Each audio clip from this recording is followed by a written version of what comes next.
Ma passion pour l'histoire, elle ne date pas d'hier, elle date du collège.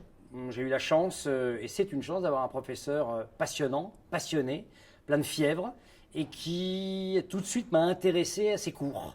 Et qu'est-ce que c'est qu'être prof d'histoire? C'est raconter des histoires. Et donc j'ai pris l'histoire comme une grande histoire qui nous était racontée à nous.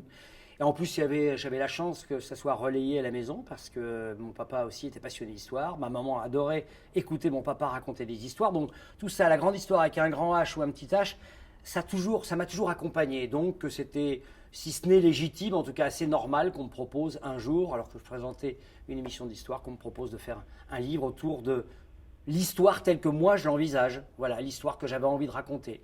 Je n'ai pas la prétention d'être un professeur d'histoire, j'ai encore moins celle d'être un historien, juste un passeur, passionné, intéressé, fiévreux, et qui a envie aussi de parler de l'histoire telle que moi je la ressens. Je n'ai pas non plus envie de faire un catalogue où je présente des personnages comme ça. Je les présente en fonction de mes obédiences, de mes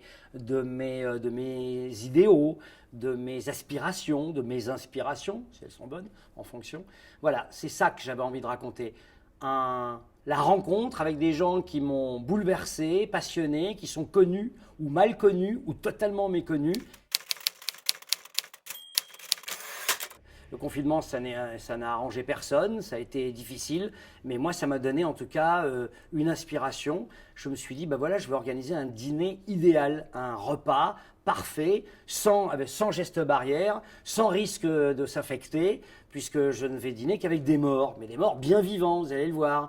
Ils vont de Clovis à Aliénor d'Aquitaine, en passant par Éloi, Alcuin, Christine de Pisan, première femme philosophe qui a vécu de ses propres écrits, Théophraste Renaudot, l'inventeur de la Gazette et puis immense médecin, Michel de l'Hospital qui a essayé de réunir les catholiques et les protestants en pleine guerre de religion, Louise Michel, je dis un peu dans le désordre, Louise Michel, la passionnariat de la Commune, Georges Mandel, qui a inspiré à De Gaulle le fait de pouvoir partir à Londres pour pouvoir résister, le chevalier Déon, mi-homme, mi-femme, qui était un homme et qui a longtemps vécu sous la peau d'une femme et qui était l'espion du roi. Voilà, que des personnages extraordinairement, parfois sulfureux, mais vigoureux, pleins de vitalité. Et ça, c'était l'idée, de faire un repas où vraiment on discute, on échange, on parle, on se fout un peu sur la tronche aussi, parce que de temps en temps, je conteste ce qu'ils me disent, ils me corrigent, et parfois à l'occasion, c'est moi qui rentre dans la légende de ce que je crois qu'ils sont, et qui me corrige en me disant ça ne s'est pas du tout passé comme ça.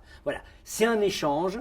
Au fur et à mesure, ils arrivent, ça devient de plus en plus bouillonnant, de plus en plus foisonnant, de plus en plus fiévreux, mais c'est un repas. C'est pour ça que je l'ai appelé Les Visiteurs d'Histoire, en m'inspirant du film de Marcel Carné, Les Visiteurs du Soir, voilà, écrit par Prévert.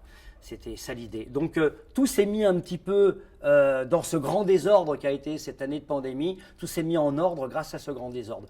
C'est ça l'histoire, tout est dans tout. Voilà.